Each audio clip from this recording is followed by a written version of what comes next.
По Охридскиот и Прилепскиот регион е доста богат со цркви, манастири и вредни икони. А галеријата на икони ги има највредните уште од 12-тиот и 13-тиот век и заедно со музеот за Тутун е најпосетуваната поставка од посетителите и туристите. Колешката Елизабета Митреска и низината соговорничка утрово не водат во прошетка низ галеријата, но и низ прошетка во приказните за богатството на иконите како потврда на христијанскиот дух и традиции во овој дел од Македонија. Бети, добро утро.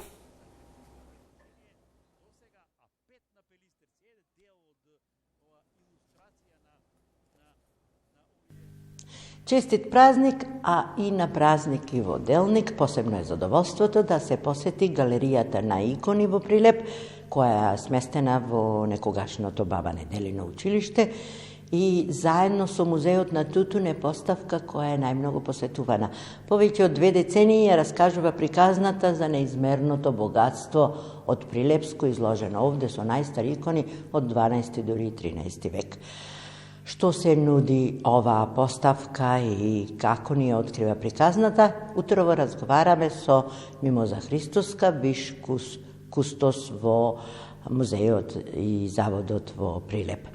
Христоска, секогаш ги раскажувате приказните на сите посетители, рековме меѓу најпосетуваните поставки заедно со музеот на Тутун. Па како почнува приказната за галеријата? Приказната за галеријата започнува од 2002 година, кога за прв пат беше отворена и беа изложени 64 икони, од кои што една имаме дополнително што е представена фреска, фреската на Архангелот Гаврил, која што потекнува од 12-тиот век и таа е преземена од старата црква, од манастирската црква Свети Архангел Михаил, која што се наоѓа во Варош. И ерусалимското платно, која што е еден експозантен преубава икона изработена на платно, која што е донесена во градот и од Благовештение по потекло од Ерусалим. Поклон е на Благовештение, на црквата Благовештение. Тоа е раритет, се чини голем извор непресушен црквата Свето Благовештение, каде беа најдени и книжните икони. Точно.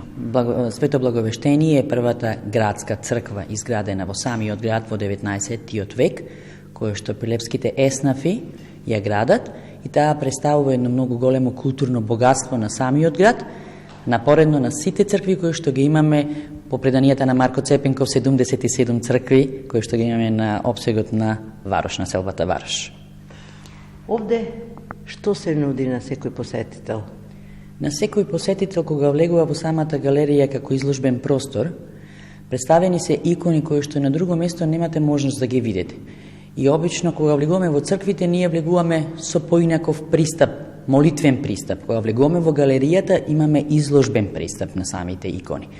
Разликата е во тоа што кога посетителите влегуваат тога, се запознаваат со самото христијанство, се запознаваат со идеологијата на иконопиството, со идеологијата на зографите кои што ја работеле и начинот на кој што зографите ги работеле самите икони. Што значат представата на светците, што значат самите представи на представените сцени кои што ни се представени на иконите. Така, посебно квалитетни се и кои зографи доминираат со своите дела овде во галеријата? Во галеријата доминираат зографите Тичо Зограф, Јован Атанасов Пилепчанин, кој што е многу препознат на нашиот регион, Пилепскиот регион. Тој е последниот зограф кој што работи во 19-тиот век. Од неговото семејство, Заводот и музеј Прилеп, ги откупи сите негови работи кои што, односно предмети со кои што ги изработувал иконите, се изложени тука во галеријата на икони. Имаме и негови дела исто. Прилепскиот регион, вие потврдувате дека е втор по Охридскиот по богатството на манастири, на цркви, на икони, на се што е показ и приказ на христијанството, што би рекле. Вие вршите и ревалоризација на целото тоа богатство во Прилепско, Крушевско, Маријовско. Каде е постапката и што покажува сето тоа? Законска обврска е музеот на секој 5 години врши ревалоризација и валоризација на одредени објекти, верски објекти кои што до сега не биле валоризирани. Ревалоризацијата се врши во секој еден објект, црковен објект се влегува, се прави комплетна документација на секоја една икона која што е евидентирано културно наследство и на икони кои што не се евидентирани, имаме повторно евидентирање на самиот објект како објект архитектура и исто и на фреско живописот. Иницијатива започнавме од пред 2 години веќе и на библиотечниот материјал кој што ги има самите цркви, ние го евидентираме за да имаме комплетна евиденција на секој еден верски објект. Имате ли некоја бројка колку се цркви, манастири, па и богатство во овие региони? Бројката е премногу голема, затоа што регионот кој што Заботи музеј Прилеп го е под заштита и правиме ревалоризација е Прилепскиот регион, заедно Прилеп со околните села, Мариовскиот регион, Крушевскиот регион, Долненска општина, исто и Кривогаштанска општина. Бројката надминува над 180 цркви кои што се евидентирани и заштитени културно наследство. Имаме и други цркви кои што се во припрема на заштита, така да бројката ќе надмине над 200. Заштитени се од кражби и од уништување се грижи и населението или што се случува на терен?